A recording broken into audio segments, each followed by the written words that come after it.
Mangampeta varieties పరిరక్షణ ఒకటే కాదు, ఇందులో రాష్ట్ర ప్రయోజనాలే కాదు, దేశ ప్రయోజనాలు ముడిపడి ఉన్నాయి. వాస్తవానికి ఇప్పటికే చాలా ఆలస్యమైపోయింది. కానీ ఇంగ్లీష్లో ఒక సామెత ఉంది, బెటర్ లేట్ దాన్ నెవర్ అని చెప్పి. ఇప్పటికైనా ఈ కార్యక్రమం ద్వారా మన రాష్ట్రంలోనే కాకుండా ఇతర ప్రాంతాలలో దేశవ్యాప్తంగా కూడా దీనిపైన మేధావులు, ప్రణాళికావేత్తలు, ప్రభుత్వంలో ఉన్న పెద్దలు, వివిధ రాజకీయ పార్టీలు కూడా ఆలోచన చేయవలసినంత ప్రాధాన్యత కలిగినటువంటి అంశం ఇది. ఎందుకంటే వెరైటీస్ అనేది మురళీ గారు చెప్పినట్టు is a very rare mineral. అది మన భారతదేశంలో ఉన్న దాంట్లో 95% మంగంపేట దగ్గర ఉన్నది. ప్రపంచంలోనే అత్యంత నాణ్యత అయినటువంటి ఏ గ్రేడ్ అంటే 4.2 స్పెసిఫిక్ గ్రావిటీ ఉన్నటువంటి వెరైటీస్ అది మంగంపేటలో ఉండటం ఒక ప్రత్యేకత. ఇప్పుడు దీంట్లో వారు చెప్పినట్టు అక్కడ 170 ఫ్యాక్టరీలు ఏర్పడినాయి. ఆ రాయిని పొడిగా చేయటం, ఆ పొడిని దేశీయ అవసరాలకు వినియోగించుకోవటం, ఇతర దేశాలకి ఎగుమతి చేయటం అది జరుగుతూ ఉంది. ఓకే, కానీ అసలు ఆ వెరైటీ అనే దానికి సబ్స్టిట్యూట్ లేదు. ఇవాళ ప్రపంచంలో ఎక్కడైనా సరే ఆయిల్ ఎక్స్ప్లోరేషన్ జరిగినా, ఆయిల్ ఎక్స్ట్రాక్షన్ జరిగినా తప్పనిసరిగా వెరైటీస్ని వినియోగించి తీరాలి. అందువల్లనే వెరైటీస్ ఉన్నటువంటి దేశాలు చైనా కానీ, ఇరాన్ కానీ, అమెరికా కానీ, రష్యా కానీ, ఈ దేశాలలో ఆ ఉన్నటువంటి వెరైటీస్ ఖనిజానికి ఉన్నటువంటి ప్రాధాన్యత, ప్రత్యేకత దృష్ట్యా భవిష్యత్ అవసరాలను దృష్టిలో పెంచుకుని చాలా తక్కువ మోతాదులలో మాత్రమే ఎగుమతి చేస్తూ ఉన్న పరిస్థితి జరుగుతూ ఉంది.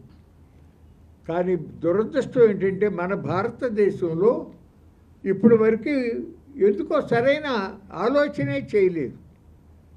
మురళీ గారు చెప్పినట్టు మొట్టమొదటిలో సరే రకరకాలుగా జరిగిపోయింది. అది ఆ మంగంపేట వెరైటీల సంగతి, గనుల సంగతి కొంత మనం లోగడ వేరే రకంగా వినున్నాం, అది పక్కన పెట్టేసేయండి. ఇవాళ దేశంలో ఈ ఆయిల్ ఎక్స్ప్లోరేషన్కి సంబంధించే కాకుండా ఇదివరకు జరుగుతూ ఉన్నాయి కాకుండా ఇప్పుడు మళ్ళీ ఓఎన్జీసీ అన్వేషణలో 22 బిలియన్ బ్యారెల్ల ఆయిల్ ఈక్వివలెంటు లభించుతుంది, రిజర్వ్స్ ఉన్నాయి అని చెప్పి ఓఎన్జీసీ త్రవ్వకాల్లో తేలింది. దాన్ని బయటికి తీయాలి, దాన్ని మన దేశ ప్రజలు ఉపయోగించుకోగలగాలి అంటే వెరైటీస్ ఉంటేనే సాధ్యపడుతుంది. వెరైటీస్ లేకపోతే సాధ్యపడదు. మనం ఇతర దేశాల మీద దిగుమతి ఆధారపడాల్సిన పరిస్థితి జరుగుతుంది.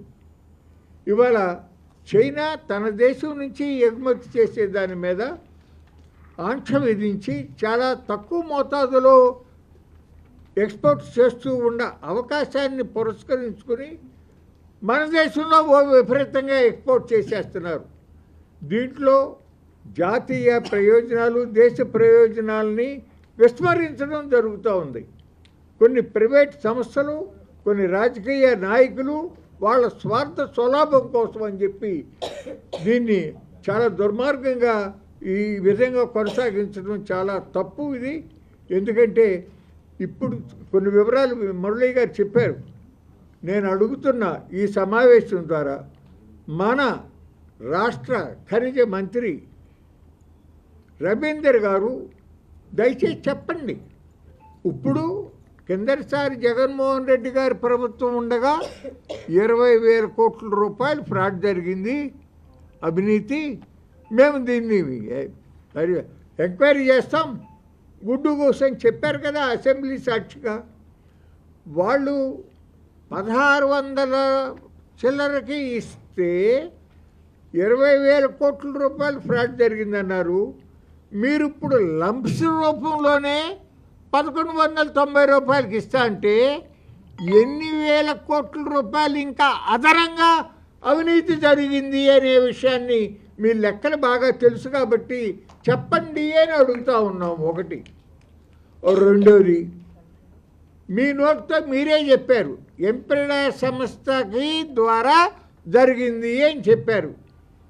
మరి ఆ ఎంప్రెడా సంస్థే ఇప్పుడు మీకు చంద్రబాబు నాయుడు గారికి మరి గవర్నమెంట్కి ముద్దొచ్చిందా అని అడుగుతూ ఉన్నాం. ఇది అలవాటైపోతుంది మీకు.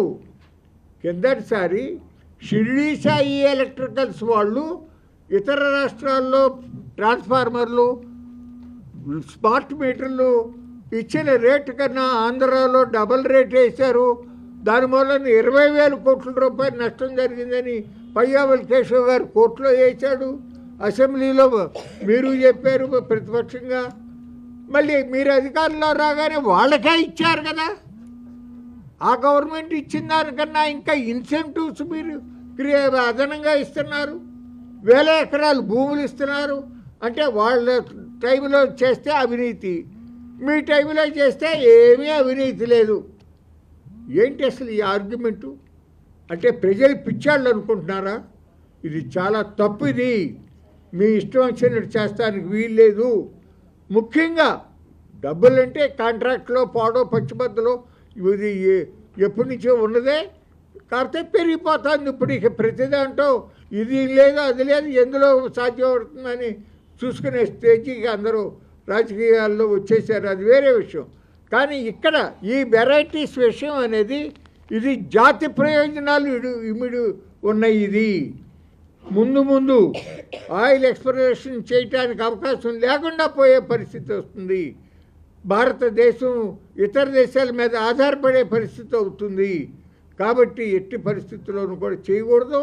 ఇది 1857 మినరల్ యాక్ట్కి వ్యతిరేకం.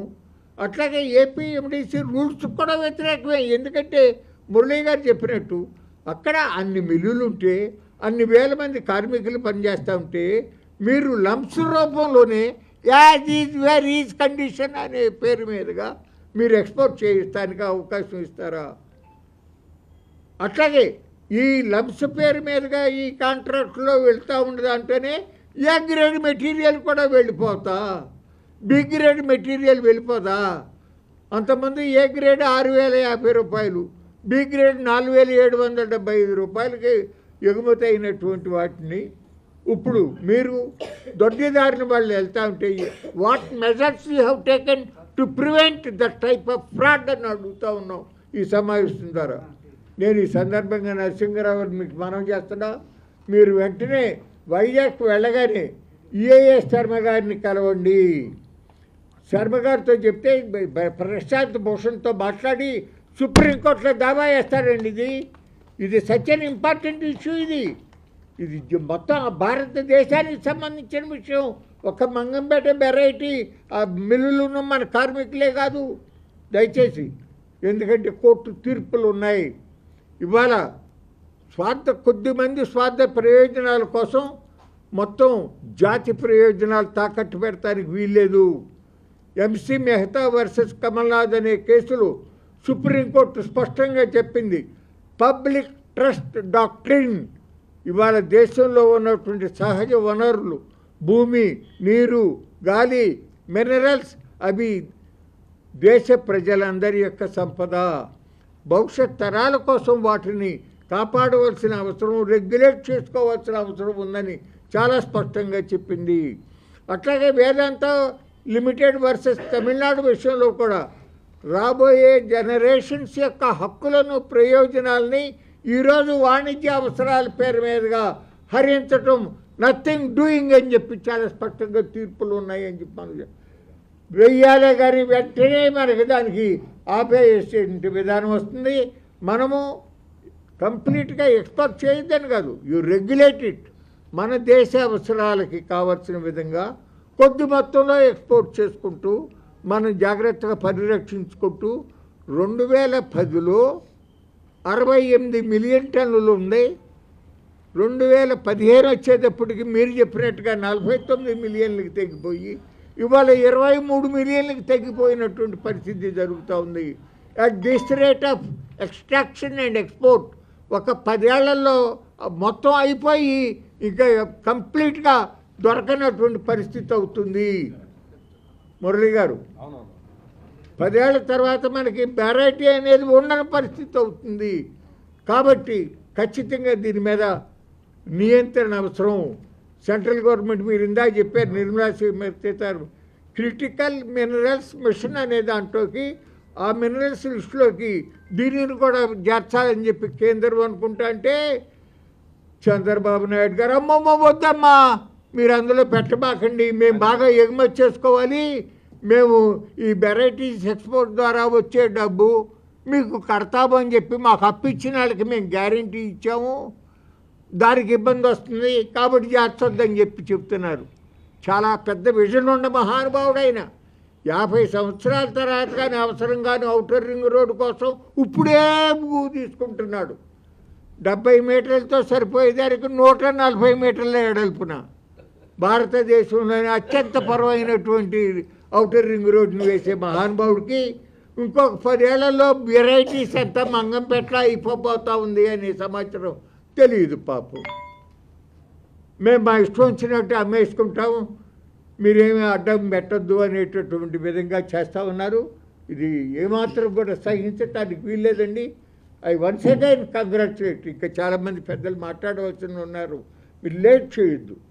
ఇది చాలా నాకు అందువల్లే నాకు వాట్సాప్లో పెట్టి మ్యాటర్ అంతా పెట్టిన తర్వాత చూసిన తర్వాత నాకు అసలు సరిగ్గా నిద్ర పట్ల.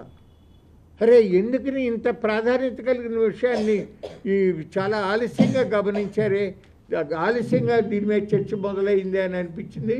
కాకపోతే ఇప్పటికైనా, ఎందుకంటే మీరేం కంగారు పడవలసింలా, ప్రశాంత్ భూషణ్ గారు పెద్దగా ఛార్జీ చేయడు, మనం ఏదైనా తలాకాస్తంతో వేసుకుని ఇస్తే తృప్తి పడతాడు, ఆ పద్ధతి ఉన్నది. శర్మ గారు చెప్పాడంటే తప్పనిసరిగా ఆయన టేకప్ చేస్తాడు. నేను ఆల్రెడీ వేరే రైతులకు సంబంధించిన సమస్యల మీద సుప్రీంకోర్టు తలుపు తట్టాం, పిల్లేసి వచ్చాం. ఈ ఇష్యూ కూడా చాలా ముఖ్యమైనది, తప్పనిసరిగా లేట్ చేయమాకండి ప్లీజ్. ధన్యవాదాలు. ఈ 2 మాటలు చెప్పే అవకాశం కల్పించినందుకు ధన్యవాదాలు.